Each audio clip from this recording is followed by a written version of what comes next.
Hello dear ladies and gentlemen, and in this video I'm gonna show you a massive game during the second round of Sinquiefield Cup that places in Missouri state of United States of America, and this game was played between two massive strong players, between Nepomniachtchi and 19-year-old prodigy from Iran, Firouzja. And how many spectators remembered, Nepomniachtchi in so easy way lost his game versus Magnus Carlsen during the first round, and many spectators expected a massive struggling fight between these two participants, and we will see what really happened in this game.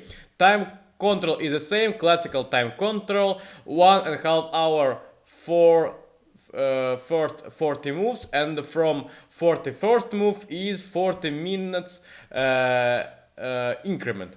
And Nepomniachtchi opened this game with queen's pawn move d2, d4.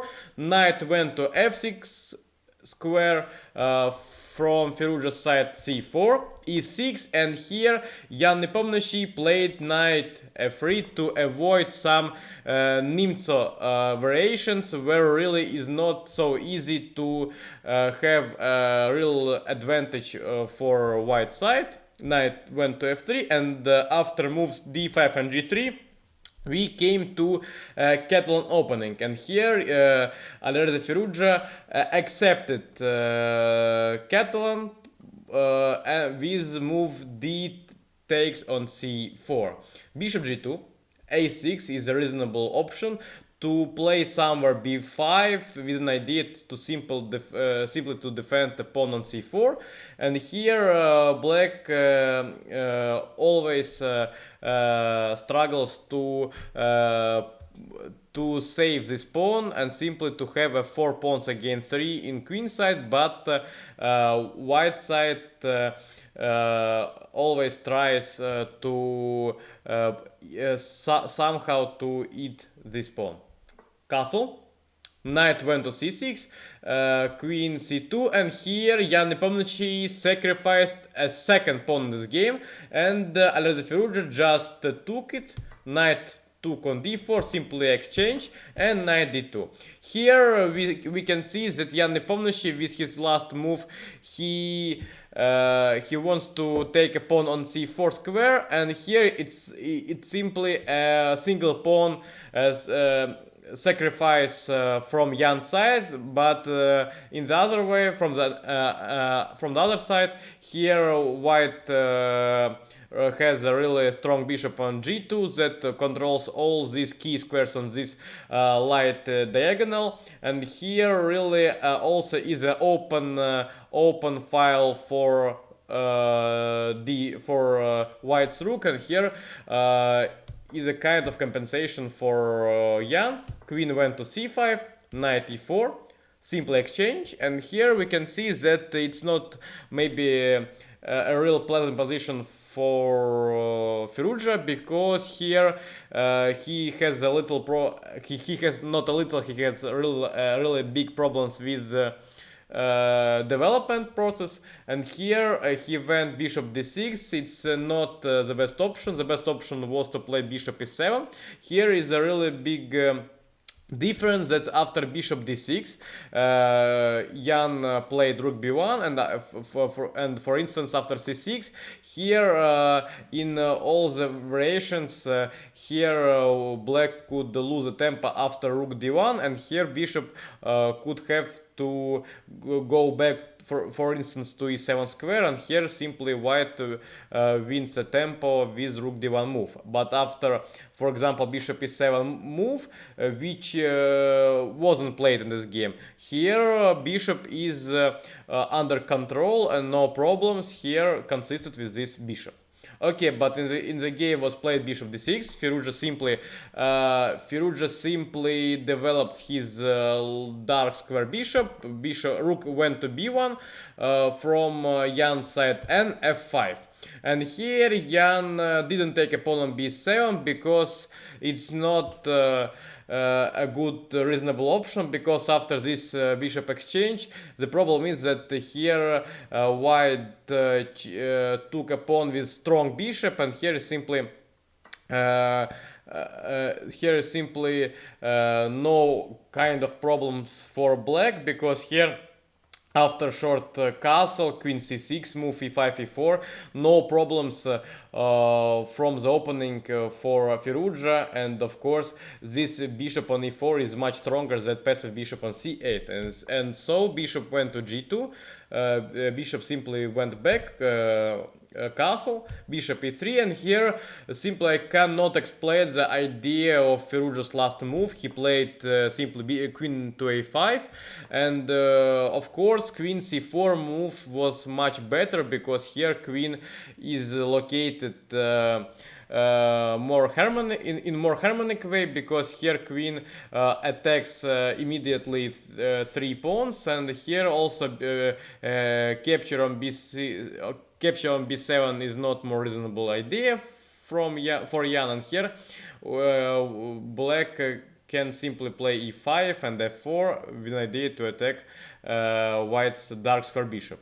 But in this game, black's queen went to a5 square, c4, and f4. It's a good option from Firouzja. He tries to weak his opponent's king on g1. For example, that after exchange, here white could have big problems with king, and g file is simply opened. It is really good for black side, but here bishop went to d4, bishop e5, and here after inaccuracy move from white side, rook fd1, now Jan Nepomniachtchi had no more any advantage, because here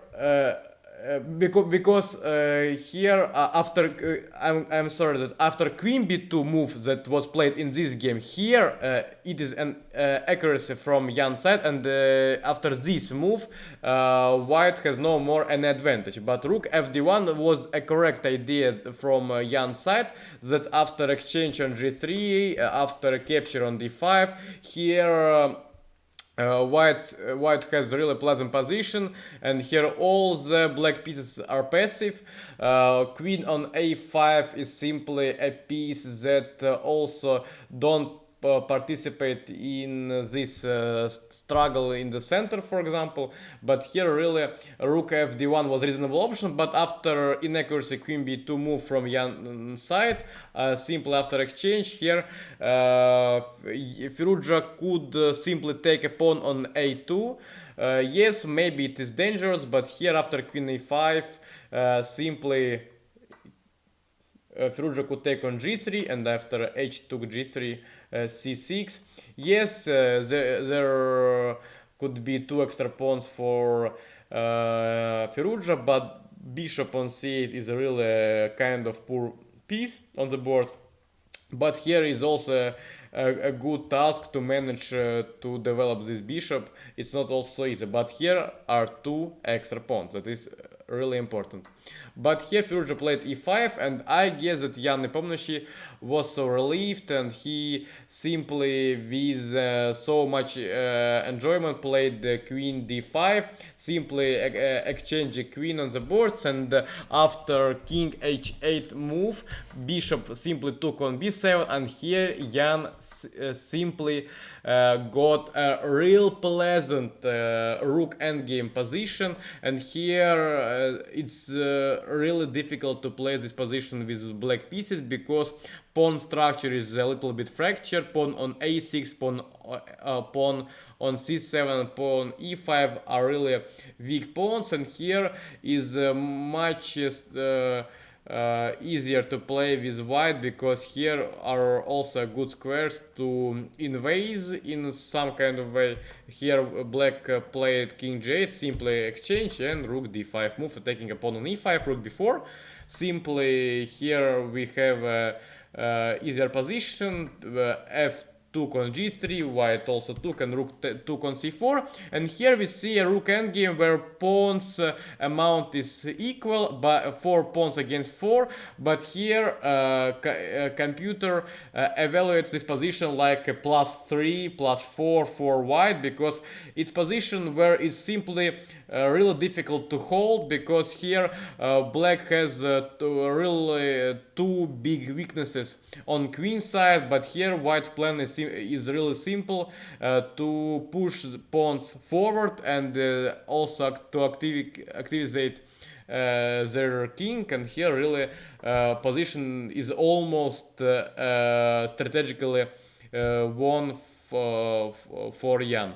King went to f7, f4. Here I simply cannot explain the last black's move, king e7. Where goes king? What is the black's plan? Why, for example, black didn't play king f6 in this position, simply to somehow to control these squares with an idea to play h6, g5, simply to push black's pawns forward. But here Firouzja played king e7, e4, rook b6, and is really a big problem for Firouzja, that he cannot simply activate his rook. Rook is really passive. Rook had to defend a pawn on a6 square, and here simply white pushed their pawns forward. Here f5 was a really blunder from Jan's side, because after this move here are real weaknesses, these dark squares, and the e5 was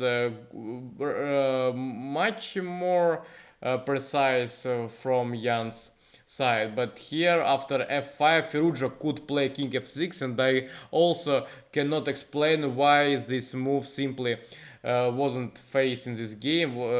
It is a reasonable continuation. After king f4 Firouzja could also play g5, simply en passant capture is not really possible for white, because they are simply lost almost all their advantage, and here white had to play simply king g4, but here also black has a good perspective to finish this game in draw. But here Firouzja played simply king f7, g4, h6, position is strategically lost. The computer evaluation is almost plus 5 pawns. King went to e7, rook a4. To defend white's king from checks from 4th rank, rook b6, rook c4, attacking c7 pawn, king went to d8, e5, rook b1, rook c6.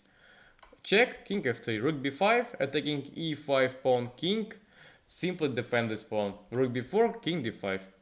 Rook take on g4, king went to e6, and here is no reasonable options, and here is no any possibilities to somehow to hold this white pawn. And here black played king c8 with an idea to play king b7, but here Jan Nepomniachtchi in a real easy way finish this game. And after king f7 move, on move 50, Already Firouzja simply resigned, because here is not any options to stop e5 pawn. And simply, I guess this game ended like a game between Carlsen and Nepomniachtchi in the first round.